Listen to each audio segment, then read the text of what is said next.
जय हिंद दोस्तों, good morning to all of you. आप सभी का अपने इस यूट्यूब चैनल पर स्वागत है। दोस्तों, आज इस वीडियो में हम लोग फिक्स प्रीपोजिशन को करने जा रहे हैं। इसके पहले ही फिक्स प्रीपोजिशन का एक वीडियो आपको दिया जा चुका है और अब ये फिक्स प्रीपोजिशन का दूसरा वीडियो है। ठीक है, तो जिन लोगों ने फिक्स प्रीपोजिशन का पहला वाला वीडियो नहीं देखा है, पहला पार्ट, तो डिस्क्रिप्शन बॉक्स पर मैंने लिंक दिए दे रहा हूँ, उस पर देख लीजिएगा। ठीक है, तो चलिए स्टार्ट करते हैं। अपने आप कॉपी और पेन निकाल लीजिए। वो फिक्स प्रीपोजिशन आपको कराई जा रही है जो बहुत ज्यादा इंपॉर्टेंट है, जो एग्जाम में बार बार पूछी जा रही है। ऐसे तो बहुत सारी मैं आपको पीडीएफ दे दूंगा, ठीक है, लेकिन ये वो प्रीपोजिशन मैं यहाँ पर करा रहा हूँ जो बहुत ज्यादा इंपॉर्टेंट है, क्लास में बहुत ज्यादा पूछी जाती है। ओके, चलिए, तो फर्स्ट इज देखिए ब्लाइंड। ब्लाइंड ब्लाइंड के साथ आपका इन भी आता है और ब्लाइंड के साथ टू भी आता है। ब्लाइंड के साथ इन भी आता है और ब्लाइंड के साथ टू भी आता है। इसमें बहुत सारे लोग परेशान होते हैं। आप समझिएगा, ब्लाइंड इन और ब्लाइंड टू में क्या फर्क है। ब्लाइंड के साथ इन, देखो ब्लाइंड का मतलब होता है अंधा, ठीक है, ब्लाइंड का मतलब क्या होता है, अंधा होता है। तो ब्लाइंड के साथ आप इन तब लगाएंगे, इस पर कई सारे लोग विवाद भी करते हैं कि ब्लाइंड इन नहीं, ब्लाइंड के साथ ऑफ आता है। आप समझिएगा, ब्लाइंड इन का हम लोग यूज करेंगे जब वो लेफ्ट आई या राइट आई या वन आई या आपका वन आई, समझिएगा, बताएंगे लेफ्ट आई से, राइट आई से या वन आई से क्या है, वो अंधा है। देखो ब्लाइंड का मतलब होता है अंधा, अंधे का मतलब टोटली अंधा, उसको कुछ नहीं दिखाई दे रहा है। क्लियर है ना। तो blind in left eye, right eye, one eye, उसको ये बताएंगे कि लेफ्ट आई से अंधा है, राइट आई से अंधा है या आपका वन आई से अंधा है, एक आंख से अंधा है। तो ये आपका यहां पर आप यूज करेंगे ब्लाइंड के साथ इन। क्लियर है ना, क्या यूज करेंगे, ब्लाइंड के साथ इन। ब्लाइंड के साथ टू। अच्छा, अगर ये हम बोल दें ही इज, समझिएगा, मैं अगर बोल दूं he is blind in eyes, कुछ लोग बोलते हैं ऑफ लगाया जाता है, बट करेक्टली इन है। ब्लाइंड इन आईज, ये करेक्ट है क्या सेंटेंस, आप बताइए मुझे, ये करेक्ट है क्या भाई मेरे? आप एक बात बताइए, ब्लाइंड का मतलब होता है अंधा, इसका मतलब क्या हो रहा है, he is blind in eyes, वो आंखों से अंधा है। इसके अलावा कहीं और से भी अंधा होता है क्या? पैरों से कोई अंधा होता है क्या? कतई नहीं। तो ये प्रीपोजिशन हम तब लगाते हैं जब आपको आगे इंडिकेट किया जाएगा कि लेफ्ट आई से, राइट आई से, वन आई से, ये आपको दिया जाएगा। क्लियर है ना, लेफ्ट आई से, राइट आई से, वन आई से, तब आप ब्लाइंड से इन लगाएंगे। लेकिन अगर ये दे दिया गया कि he is blind in eyes, तो ये सेंटेंस आपका गलत है। क्यों गलत है? क्योंकि मेरे भाई ब्लाइंड का मतलब होता है अंधा। अब आपको आगे बताने की जरूरत नहीं कि कहां से अंधा है, आंखों से अंधा है। तो ही इज ब्लाइंड, ये कंप्लीटली करेक्ट है। हम बोलते वो पैरों से लंगड़ा है, अरे भाई पैरों से लंगड़ा, लंगड़ा इंसान कहां से होता है, पैरों से ही तो होता है, कि आंखों से लंगड़ा हो जाता है। तो आपको वहां पर बताने की जरूरत नहीं, वो सुपरफ्लॉज बन जाता है। समझ में आया ना। अब ब्लाइंड टू की अगर मैं बात करूं, अगर मैं ब्लाइंड टू की बात करूं, तो ये किसी की फॉल्ट यानी किसी की गलतियों को अगर नजरअंदाज कर रहे हैं, तो आप वहां पर क्या लगा देंगे, ब्लाइंड टू। क्लियर है। जैसे मान लो आप गलती करते हो और आपकी गलती को मैं नजरअंदाज कर दूं, अनदेखा करते हैं, तो है ना, तुम्हारी गलती को हम नहीं देख रहे, तो मतलब होता है कि अपनी, मतलब हम क्या हो गए, ब्लाइंड टू योर फॉल्ट्स। हम बोलेंगे आई एम, जैसे आप लोग पढ़ाई कर नहीं रहे हो और मैं उस बात को अनदेखा कर दूं या आपके माँ बाप अनदेखा कर दें, तो क्या हो जाएगा, I am blind to your fault. अगर किसी की गलती के प्रति मैं अंधा हूं, तो आप वहां पर ब्लाइंड के साथ क्या लगाओगे, टू लगाओगे। अगर left eye, right eye, one eye दिया जाएगा, तो आप वहां पर क्या लगाओगे, ब्लाइंड के साथ इन लगाओगे। बहुत सारी जगह पर आपको ऑफ भी मिलेगा, लेकिन आपको मैं बता दूं, आयोग ने आंसर इनको करेक्ट माना है। कई जगह पर, कई आपको किताबों में ऑफ भी दिख जाएगा, लेकिन हाँ, अगर आपको ऑप्शन में इन नहीं देगा, उस केस में आपका ऑफ सही है। लेकिन अगर इन दिया है तो इन वाला ही करेक्ट है। ठीक है। और अगर he is blind in eyes, अगर ये नहीं इंडिकेट कर रहे कि लेफ्ट आई से, राइट आई से, वन आई से, केवल इतने दे दी कि he is blind in eyes, वो आंखों से अंधा है, तो आप खुद ही सोचिए ना कि बात सही है क्या, जायज है क्या बात ये, he is blind in eyes, वो आंखों से अंधा है? कतई नहीं मेरे भाई, आप ये सुपर फ्लॉज हो जाएगा। वो पैरों से लंगड़ा है, कोई बात हुई, लंगड़ा तो इन सबके सीधे आप ये बोलते हो ना कि वो लंगड़ा है, वो अंधा है, अब तो वो आंखों से अंधा है, अरे मेरे भाई, तो आप समझ गए ना। तो ही इज ब्लाइंड कहना करेक्ट है, ना कि आगे आप बोल दो he is blind of eyes या इन आईज, इनकरेक्ट हो गया। समझ में आया। तो ब्लाइंड इन आएगा left eye, right eye, one eye के लिए, और ब्लाइंड के साथ टू कब आएगा, जब आप किसी की गलतियों को अनदेखा करें। क्लियर है। चलिए आगे देखिए, नेक्स्ट है, इसको मैं रफ कर रहा हूं, ठीक है। आप स्क्रीनशॉट साथ साथ लेते चलिएगा। हाँ, स्क्रीनशॉट आप इसका ले लीजिए, मैं रफ कर रहा हूं इसको। ओके, नेक्स्ट वन इज, ये सारे बहुत इंपॉर्टेंट हैं। Next is born. Born, born के साथ ऑफ भी आता है, बॉर्न के साथ ऑन भी आता है, बॉर्न के साथ इन भी आता है, बॉर्न के साथ एड भी आता है, बॉर्न के साथ फॉर भी आता है, क्लियर है ना, और बॉर्न के साथ टू भी आता है। ये बहुत इंपॉर्टेंट है। बॉर्न के साथ ऑफ भी, बॉर्न के साथ ऑन भी, बॉर्न के साथ इन भी, बॉर्न के साथ एट भी, बॉर्न के साथ फॉर भी, और बॉर्न के साथ टू भी। इनमें बच्चे कंफ्यूज होते हैं कि आखिर इतने सारे एक शब्द के साथ प्रीपोजिशन आ रहे, तो इनको कैसे करें। देखिए, बॉर्न ऑफ, अगर बॉर्न ऑफ की बात करी गई है तो ये आपका बताएगा किसी परिवार की कि अमीर परिवार है कि गरीब परिवार है। मैं बोलूं he is born of rich parents, sentence होगा इस तरीके से, he is born of rich parents, या आपका हो जाएगा पुअर पेरेंट्स, इस तरीके से। अगर ये परिवार बताएगी अमीर परिवार है कि गरीब परिवार है, तो you have to use born of. Clear है ना। बॉर्न ऑफ आपका डेट बताएगा। क्या बताएगा? डेट बताएगा। मैं बोलू ही या ही, जैसे बोल दिया कि बॉर्न ऑन 2 अक्टूबर। अगर आपको तारीख दी गई है तो बॉर्न के साथ क्या लगाएंगे? ऑन लगाएंगे। क्या लगा देंगे? तारीख दी गई है तो बॉर्न के साथ क्या लगा दोगे? ऑन लगा दोगे। क्लियर है ना। बॉर्न के साथ इन कब लगाओगे? जब प्लेस बताओगे। बॉर्न इन इंडिया, है ना, छोटा प्लेस आ गया तो क्या लगा दोगे? एट कानपुर। बड़ा प्लेस आया तो बॉर्न के साथ इन लगाया, छोटा प्लेस आया तो बॉर्न के साथ क्या लगा दिया? एट लगा दिया। ये तो बेसिक प्रीपोजिशन भी है कि अगर स्थान बता रहे हैं तो उनके साथ आप इन या एट का प्रयोग करें। समझ में आ रही होगी बात आपको अच्छी तरीके से। नेक्स्ट इज, ये मैंने एट का भी बता दिया इसी पर। बॉर्न के साथ फॉर आता है आपका, जैसे बोलते हैं किसी कार्य के लिए, अच्छे कार्य के लिए, बुरे कार्य के लिए अगर कोई पैदा हुआ है, तो अगर मैं बोलूं कि he is born for doing, he is born for doing good works, कह रहे ना, वो अच्छे कर्मों के लिए, अच्छे काम करने के लिए पैदा हुआ है। वो अच्छे काम करने के लिए पैदा हुआ है। वो अच्छे काम करने के लिए पैदा हुआ है। वो अच्छे काम करने के लिए पैदा हुआ है। तो बॉर्न के साथ फॉर, किस चीज के लिए कोई कारण अगर बता रहे किस चीज के लिए पैदा हुआ है, तो that is born for. Clear है ना। अगर मैं बॉर्न टू की बात करूं तो बॉर्न टू आता है आपका पैसिव वॉइस में। अगर आपका बॉर्न, अगर ये बॉर्न आपका पैसिव वॉइस में है, अगर ये बॉर्न आपका पैसिव वॉइस में है, तो आप बॉर्न के साथ टू का प्रयोग करेंगे। मैं अगर लिखूं a child was born dash him, समझिएगा। अब ये आपको पता चल गया होगा पैसिव वॉइस में सेंटेंस है, क्योंकि वॉज वर्ब प्लस वर्ब की थर्ड फॉर्म लिखी है ना। वॉज वर्ब प्लस वर्ब की थर्ड फॉर्म है, तो आप यहां पर आगे क्या लगा देंगे भाई? बॉर्न के साथ आप यूज करेंगे टू। क्लियर है ना। क्या लगा देंगे? टू लगा देंगे। ठीक है। अगर सेंटेंस पैसिव वॉइस में है तो you have to use born के साथ टू। फिर से देख लीजिए, बॉर्न ऑफ आपका बताएगा किस तरीके का परिवार है, अमीर परिवार, गरीब परिवार, तो आप वहां पर बॉर्न के साथ यूज करेंगे of. Next is born on. Born on आपका डेट बताएगा कि किस दिन, किस तारीख के पहले अगर पैदा हुआ तो आप बॉर्न के साथ ऑन लगा देंगे। बॉर्न इन और एट, ये आपका प्लेस बताएगा। बड़े प्लेस में पैदा हुआ है तो इन लगाएंगे, छोटे प्लेस में पैदा हुआ तो एट लगाएंगे। बेसिक वाली प्रीपोजिशन थी, ये तीनों आपको मैंने सिखाया था। बॉर्न के साथ फॉर कब आएगा? बॉर्न के साथ फॉर आता है भाई जब वो किस चीज के लिए पैदा हुआ है, अच्छे कामों के लिए, बुरे कामों के लिए, किस चीज के लिए पैदा हुआ, तो बॉर्न के साथ फॉर लगा देंगे। ठीक है। और नेक्स्ट इज बॉर्न के साथ टू। बॉर्न टू आएगा आपका पैसिव वॉइस में। अगर आपका बॉर्न सेंटेंस में पैसिव वॉइस में दिया गया है तो आप वहां पर बॉर्न के साथ किसका यूज करेंगे? टू का यूज करेंगे। क्लियर है ना। अच्छी तरीके से समझ में आ गया। ओके, अब इसी को मैं रफ करता हूं। इसी का ठीक अपोजिट डाई भी देख लेते, इसी से मिलता जुलता है। इसको मैं रफ कर रहा हूं, स्क्रीनशॉट, अच्छा आप इसकी स्क्रीनशॉट लीजिए, पहले स्क्रीनशॉट ले लीजिए।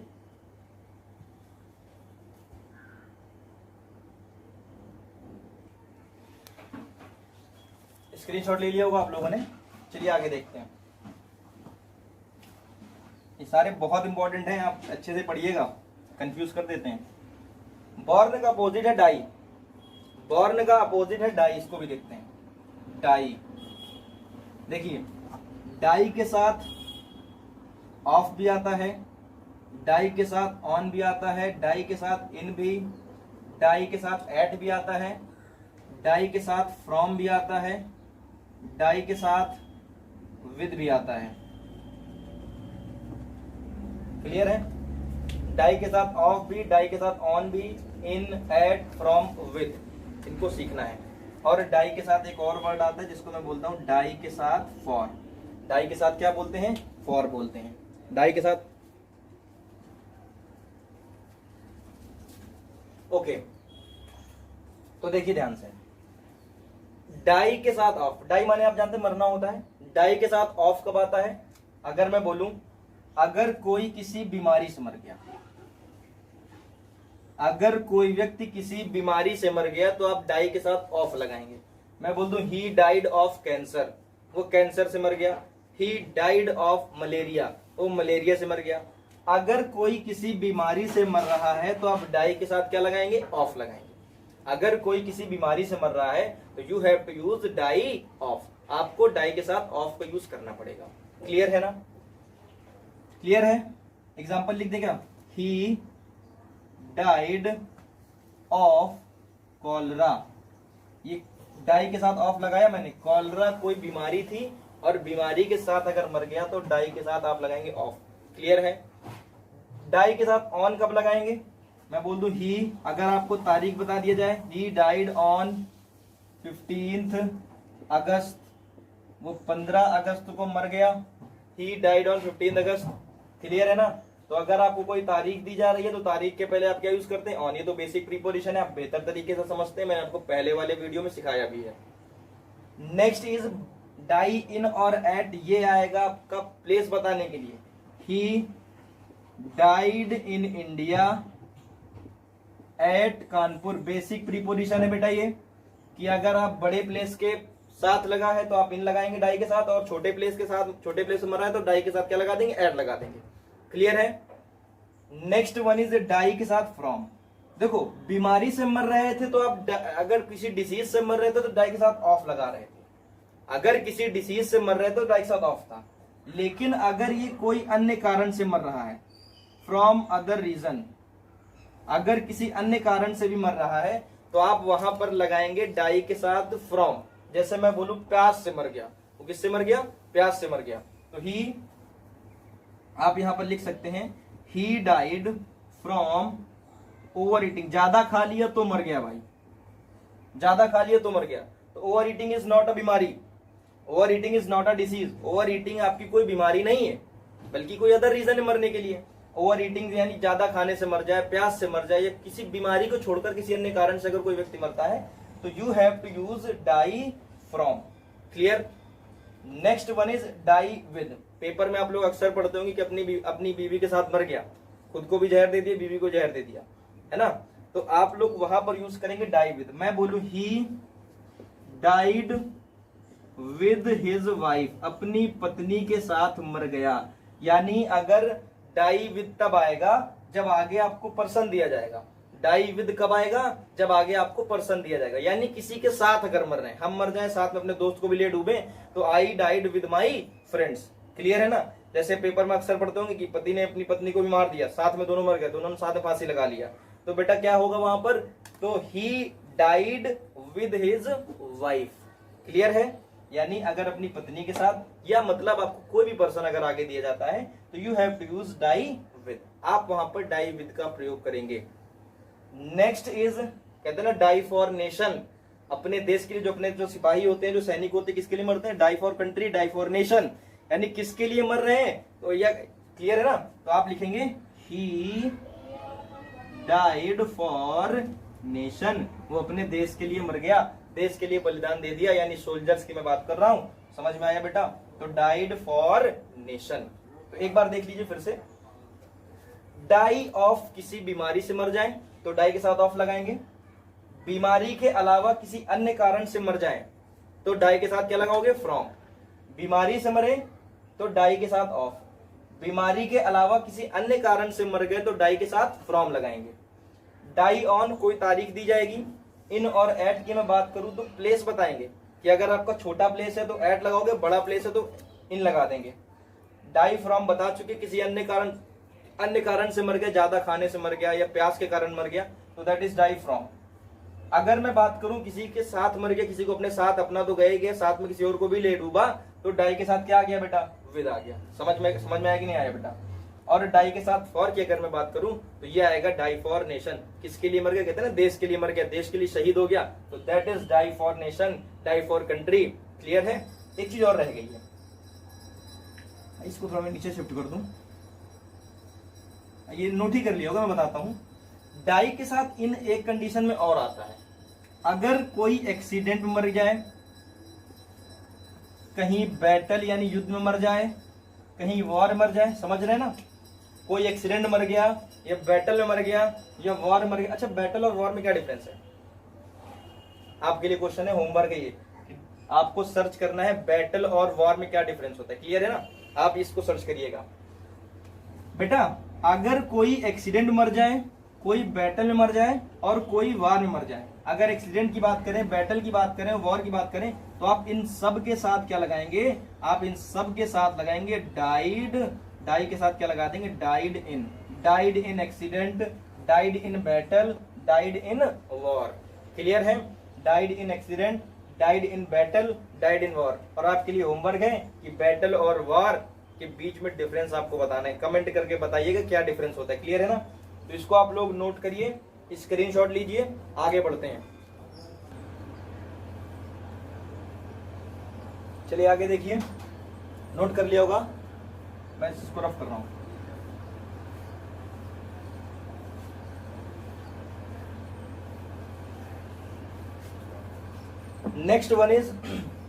Next is compete. Next is compete. Compete का मतलब होता है प्रतिस्पर्धा करना। क्लियर है ना। कंपीट के साथ विद भी आता है और कंपीट के साथ फॉर भी आता है।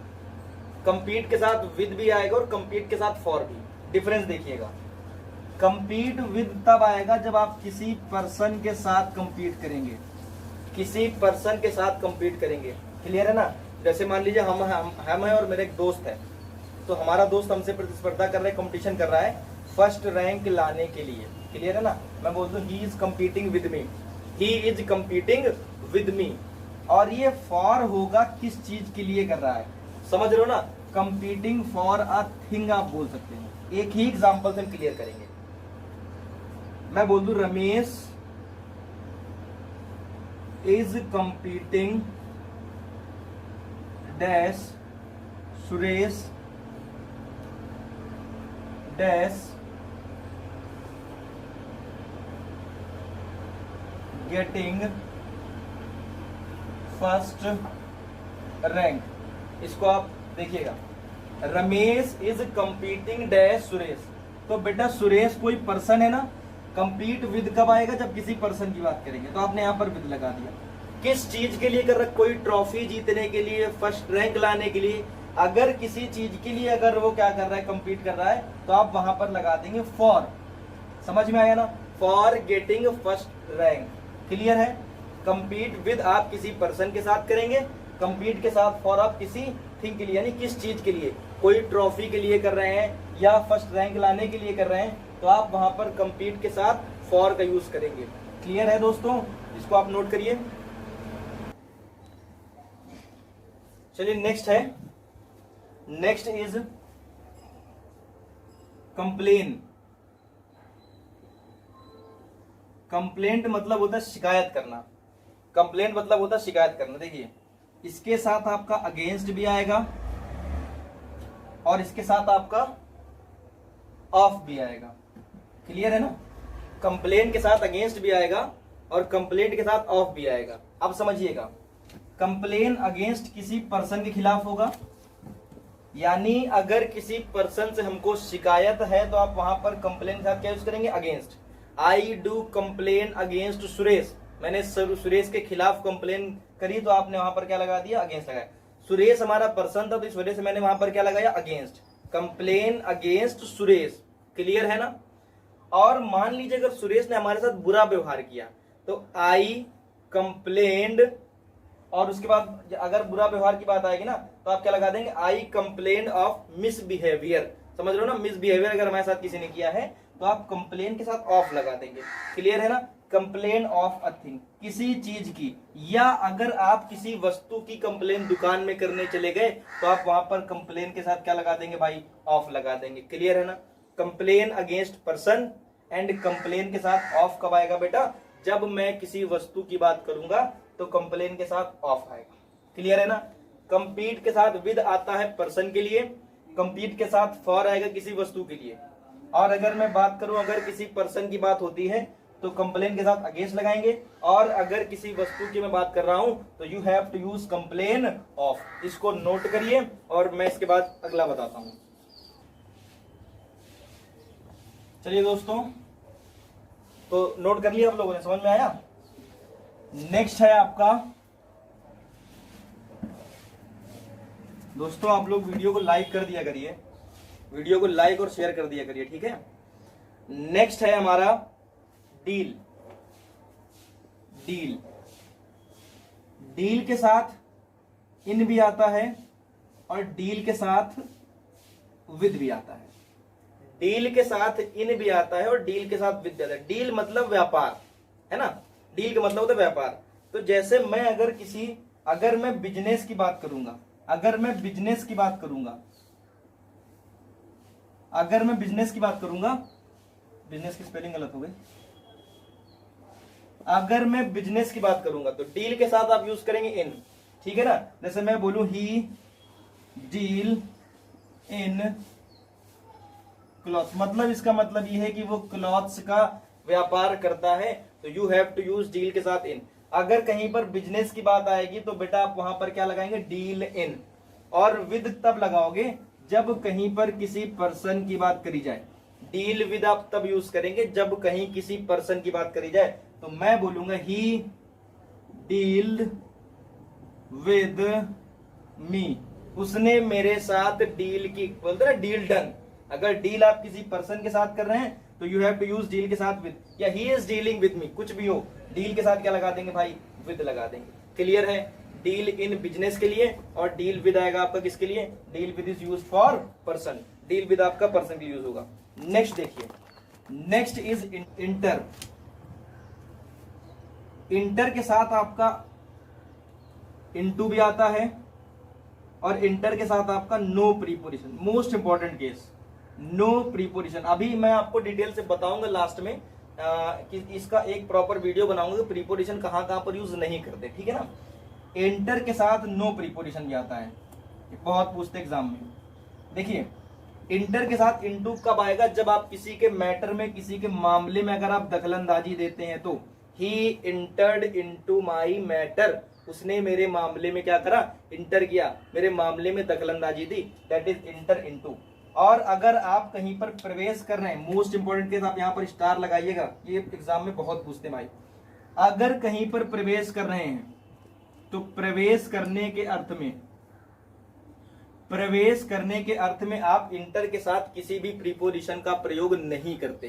क्लियर है, मैं बोलूं जैसे कि ही इंटर्ड इनटू माय रूम, उसने मेरे रूम में प्रवेश किया, तो बेटा ही इंटर्ड इनटू माय रूम, प्रवेश कर रहा है ना, तो इनटू आप वहां पर यूज नहीं करेंगे, आप सिर्फ और सिर्फ बोलेंगे he entered my room, he entered my room. Into का आप वहां पर यूज नहीं करेंगे। मैं लिख देता हूं, ही इंटर्ड इनटू माय रूम। बेटा ये सेंटेंस आपका गलत है, क्योंकि इंटर मतलब हमारे कमरे में प्रवेश कर रहा है, और प्रवेश करने के अर्थ में आप इनटू का यूज या इंटर के साथ आप किसी भी प्रीपोजिशन का प्रयोग नहीं करते। एक बार देख लीजिए, डील के साथ इन आएगा जब मैं क्या करूंगा, बिजनेस की बात करूंगा तो डील के साथ इन आएगा। और अगर डील के साथ मैं विद की बात करूं तो जब किसी पर्सन की बात होगी तो डील के साथ क्या आएगा, विद आएगा। इंटर के साथ इनटू कब आता है, जब किसी मैटर की बात होगी, किसी मामले में कोई इंटर करेगा तो इंटर के साथ इनटू। और नो प्रीपोजिशन तब होगा जब आप कहीं पर प्रवेश कर रहे होंगे। इसका स्क्रीनशॉट लीजिए, आगे बढ़ते हैं। नोट कर लिया दोस्तों, रफ करते हैं इसको। सारे बहुत इंपॉर्टेंट प्रीपोजिशन है जो एग्जाम में बार बार पूछी जाती है, वही हम करा रहे हैं जो एग्जाम में बार बार पूछी जाती है, ठीक है। अगला मोस्ट इंपॉर्टेंट है फैमिलियर, बहुत कंफ्यूज करता है फैमिलियर, स्टार लगाइएगा इसमें, ये बहुत बार पूछा गया फैमिलियर। फैमिलियर के साथ टू भी आता है और फैमिलियर के साथ विद भी आता है। अब इसमें होता क्या है, बच्चे क्यों परेशान होते हैं, क्योंकि इसमें उल्टा पूछता है भाई। फैमिलियर टू होता है किसी पर्सन के लिए, क्लियर है ना, और फैमिलियर विद आता है किसी थिंग के लिए, किसी अदर चीज के लिए। ये उल्टा है, और वैसे आप हर जगह विद कहां पर लगाते थे, पर्सन के लिए, बट फैमिलियर वाले केस में उल्टा है, इसीलिए इंपॉर्टेंट है, एग्जामिनर आपको वहीं फंसाएगा, क्लियर है ना। थोड़ा सा स्पेशल है, आप इसको अच्छी तरीके से नोट करिए। फैमिलियर टू पर्सन के साथ, I am familiar to Suresh, अगर कहीं पर किसी पर्सन की बात करी जाएगी तो you have to use familiar to, लेकिन अगर किसी पर्सन के अलावा किसी अन्य चीज की बात करी जा रही है, समझ में आ रहा है ना, तो आप वहां पर फैमिलियर के साथ क्या लगाओगे, विद। जैसे मैं बोल दूं I am not familiar with English movies या Hollywood movies, I am not familiar with Hollywood movies, तो Hollywood movies is not a person, person नहीं है, इस वजह से आप उसके साथ क्या लगा रहे भाई, विद लगा रहे, क्लियर है ना। फैमिलियर टू पर्सन के लिए, फैमिलियर विद आएगा किसके लिए, थिंग के लिए, ठीक है ना।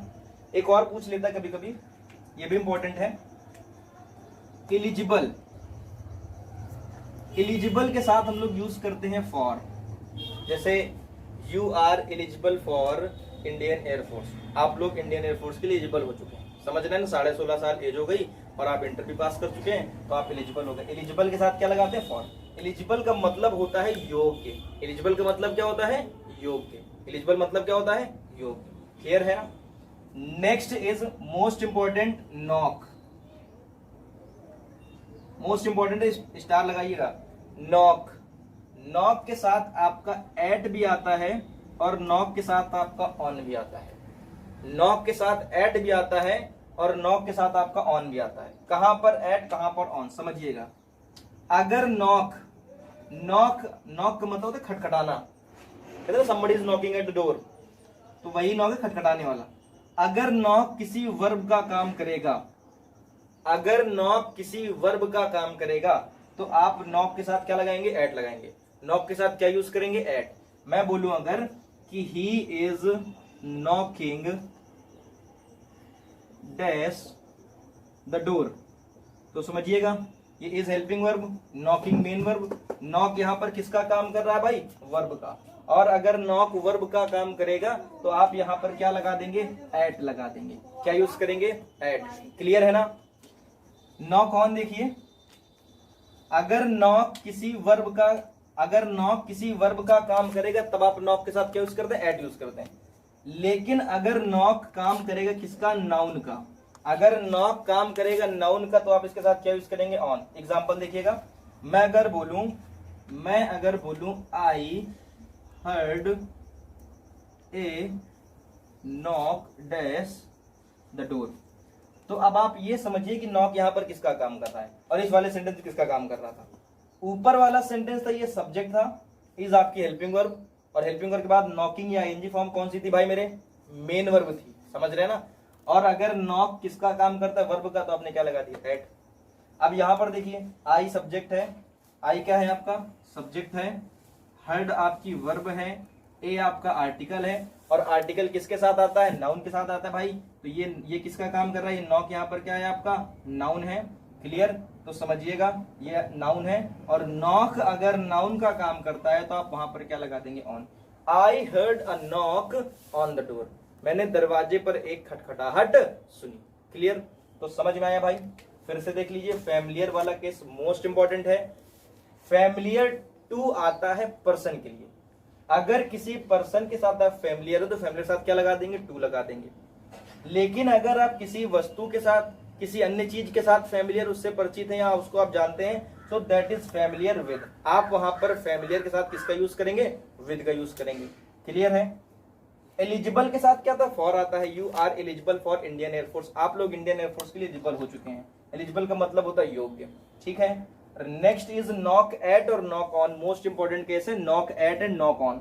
देखिए नॉक का मतलब होता है खटखटाना, नॉक एट तब होगा जब नॉक हमारा किसका काम करेगा, वर्ब का काम करेगा।